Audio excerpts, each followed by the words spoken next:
O Avesso da Pele, de Jefferson Tenório. Olá pessoal, tudo bem? Eu sou a Carmen e hoje vou comentar este livro com vocês, um livro que eu li recentemente, que ganhou o prêmio Jabuti de 2021. Antes de começar a comentar, eu vou pedir para você se inscrever neste canal, caso ainda não seja inscrito, que me siga no Instagram, o Kiwi do Mundo, e que curta este vídeo se você gosta de mim, se você gosta das minhas resenhas, enfim. Se esse tema te agrada de modo geral. Duas coisas me despertaram a atenção para este livro. Primeiro, que ele ganhou o prêmio Jabuti. Porque aí eu sempre procuro ver quem ganhou o prêmio Jabuti, né? Ano passado eu li Torto Arado e tal. E é uma forma também de estar entrando em contato com o que está sendo produzido recentemente, porque minha tendência é sempre ler mais clássicos, né? Leio literatura contemporânea, mas eu acho que a maior parte das minhas leituras são de clássicos mesmo, né? O que tá tudo bem, o que é ótimo também. E a outra questão é, vocês sabem que eu gosto de ler sobre racismo, todas essas questões, né? Ah, vai ter aqueles que vão falar que é mimimi, não sei o que, mas enfim. Há de tudo nessa vida, cada um se posiciona da maneira que quiser.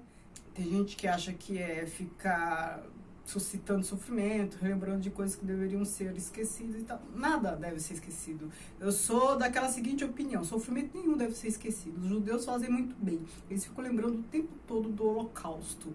E eu tive uma professora judia na USP, quando eu fiz uma disciplina lá, a história do povo judeu, lá de um período específico. Teve uma aluna que falou assim para ela: professora, mas não era melhor deixar para lá? Porque lembrar dói, traz tantas lembranças, traz tanto sofrimento, ficar relembrando as coisas, revivendo, não sei o quê. Ela falou assim: não, a gente não pode deixar que as pessoas se esqueçam para que a história não se repita. Então, é exatamente isso. Cada vez mais a gente tem que ficar retomando esses assuntos, retomando os temas. Por quê? Porque se a gente não retomar, vou contar uma outra história. A gente está aqui no contexto de revisionismo histórico. Já estão contando outras histórias, tendo tanta gente tocando nesses assuntos que são sensíveis, estruturas da nossa sociedade. Imagine se a gente não tocar no assunto. Aí que vão falar que, nossa, os africanos vieram para cá de livre e espontânea vontade porque aqui tinha mais perspectiva de vida. Daqui a pouco eu vou inventar isso, né? Mas enfim, vamos ao livro. Foi só um desabafo porque eu escuto muitas coisas e... Bora lá. Aqui é a história de um filho adulto num diálogo franco e direto com o pai, mas que ao mesmo tempo é um diálogo com o vazio. Por que que é com o vazio? Porque o pai já morreu. Então aí percebam que é um tipo de narrativa que, spoiler aqui, é bobagem. A construção narrativa disso aqui é o que eu acho que é a segunda coisa mais interessante, né? A primeira coisa é tocar nesse tema, é trazer uma narrativa bem interessante sobre o tema do racismo. E a outra é a construção dessa narrativa, como essa história foi contada. Então, assim, qual é o enredo? Vou contar de maneira linear, como eu falei para vocês. É uma narrativa bem interessante, a história não aparece aqui de maneira linear, ela aparece toda fragmentada, caleidoscópica, com linhas temporais e a ordem totalmente não linear. Mas linearmente o que acontece? Aqui é a história do Henrique, né, que é o pai do narrador, é a história dele desde a juventude até a morte.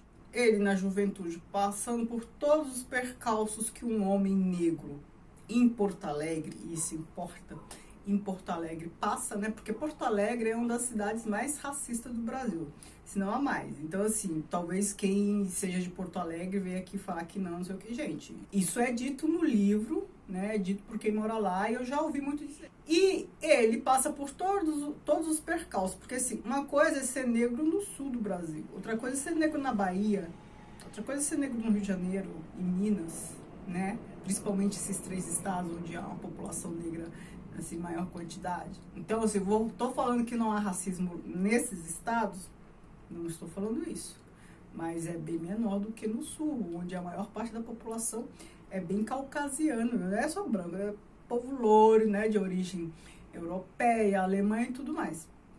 Então, ele, o Henrique, é perseguido pela polícia, é perseguido por não sei que, por não sei quantas vezes, é parado pela polícia não sei quantas vezes, só porque é negro, né?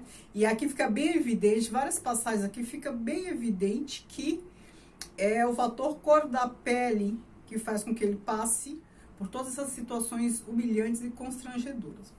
Então, aqui é a história do Henrique, que começa a tomar consciência de si, da sua negritude, da sua condição social, por meio de um professor que ele tem na escola, porque antes, né, quando era mais novo, não concatenava bem as coisas, e aí começa a ficar mais politizado com essa questão.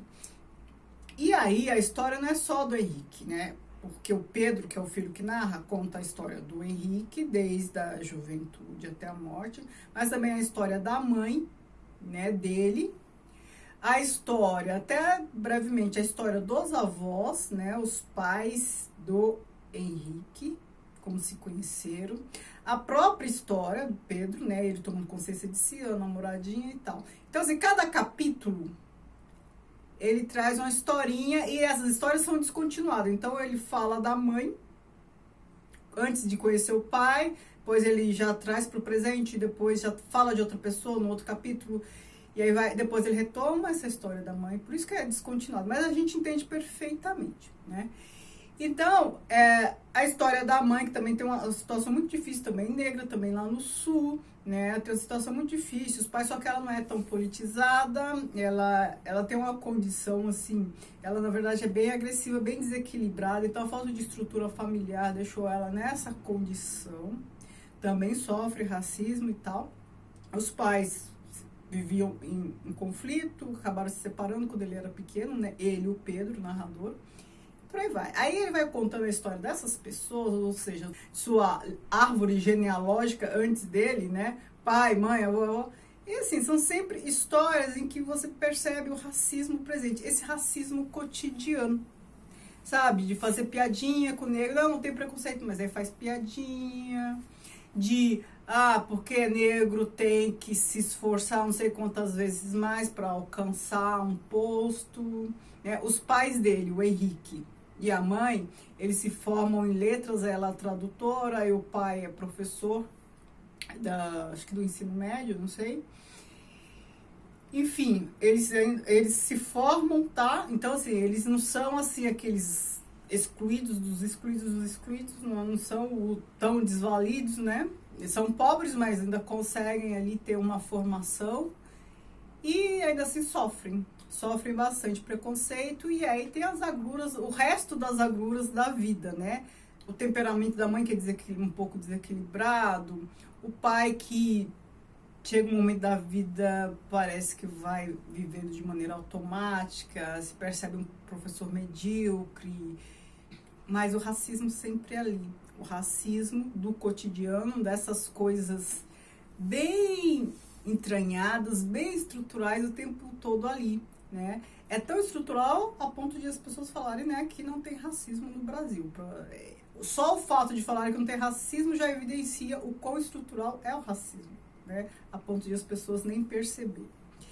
E aí o Pedro, ele começa essa narrativa falando diretamente com o pai morto. Então, assim, antes de você morrer foi isso, isso, isso. É uma fala direta, a narrativa é bem interessante desse livro, porque assim, é uma fala direta com o pai, começa assim, é uma fala direta com o pai, mas depois essa fala vai se diluindo num discurso indireto, né? Num narrador em terceira pessoa. Ele fala diretamente com o pai, contando a história, depois ele começa a contar a história de outras pessoas, ou do pai mesmo no passado. Quando é do pai, ela fala direta, mas quando ele desvia, quando a história narrada, mas quando o fato narrado não é a história do pai diretamente, é uma narração em terceira pessoa, e ele altera de uma para outra, às vezes a gente nem percebe, né?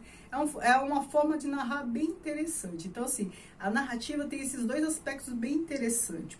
O foco narrativo e essa fala direta, que depois parece até um discurso indireto livre. E também essa bricolagem de capítulos, né? Como eu falei, as histórias são descontinuadas. Então, um capítulo ele está falando da mãe no passado, E são vários passados, várias linhas temporais do passado. O passado dela pequena, depois o passado dela adulta, antes de conhecer o pai, depois o passado dela já com o pai, né? E um capítulo é assim da mãe, em uma das linhas temporais do passado, depois outro capítulo já é o pai, depois outro capítulo já é a história dele com a namoradinha, e aí ele vai interrompendo os capítulos, vai mudando de capítulo, e depois ele vai continuando as histórias, não fica fio solto, assim, né? Então, todas as histórias, em todas as linhas temporais de todos os personagens, a gente tem ali uma continuação, tem um entendimento, não fica nada suspenso. E o que é bem interessante dessa história também é que, ao contar a história do pai, ele toma consciência do que o espera, porque a morte do pai é violenta. Eu não vou falar o que exatamente aconteceu, para não dar spoiler, mas é violenta e também em razão do racismo. E ao contar a história do pai, ao se deparar com a perda do pai, ele toma consciência de si, do que o espera nessa vida. E aí ele começa também a observar as outras coisas, a tia. Uma coisa é ser negro, homem negro, em Porto Alegre. Outra coisa é ser mulher negra em Porto Alegre acima do peso, né? Então, assim, há mais preconceitos aí a serem somados nessa condição.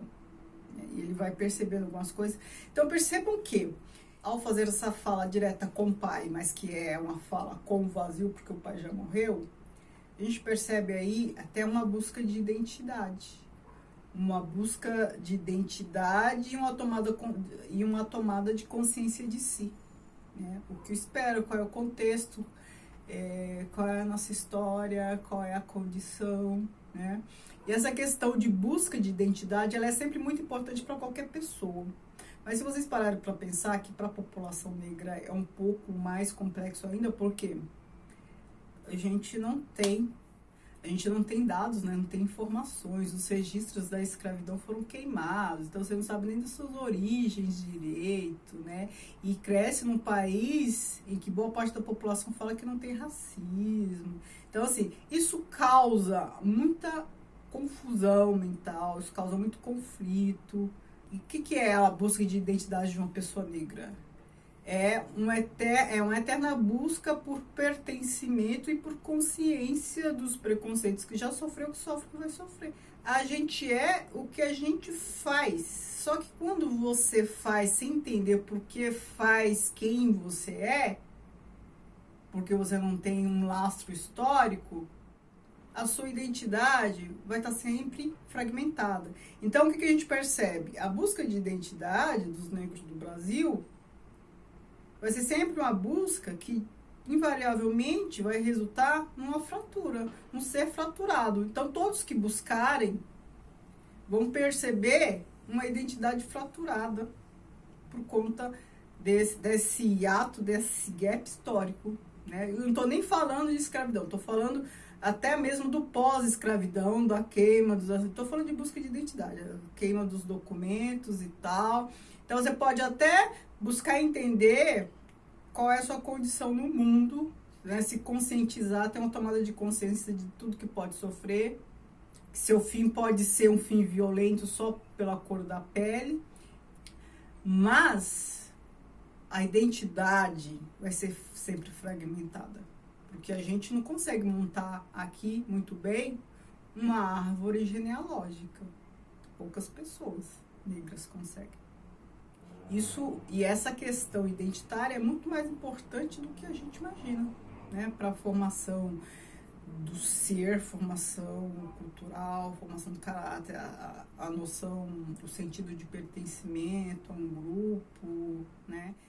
Então, propositalmente aqui no Brasil, qualquer um que seja descendente de negro tem uma identidade fraturada por conta dessas coisas. O Pedro, ao narrar a história do pai, do avô, é uma certa busca de identidade, porque ele está ali buscando uma linha ancestral e, ao mesmo tempo, uma tomada de consciência, né? Do que eu sou, onde estou e qual é a minha condição aqui neste mundo, quais são as minhas perspectivas, sendo o que sou, estando onde estou. É mais ou menos isso. Mas é um livro muito gostoso de ler, muito fluido, dá para ler em um dia, né? E eu gosto muito dessa forma de narrar, assim, bem fragmentada, que me envolve bastante. Eu acho que envolve bastante gente. Não é confuso, não pense que só porque é caleidoscópica é confuso. Não é, a gente entende perfeitamente bem. Eu acho altamente envolvente. Certo? Então está aí a dica. Muito obrigada por assistirem. Beijos e tchau, tchau.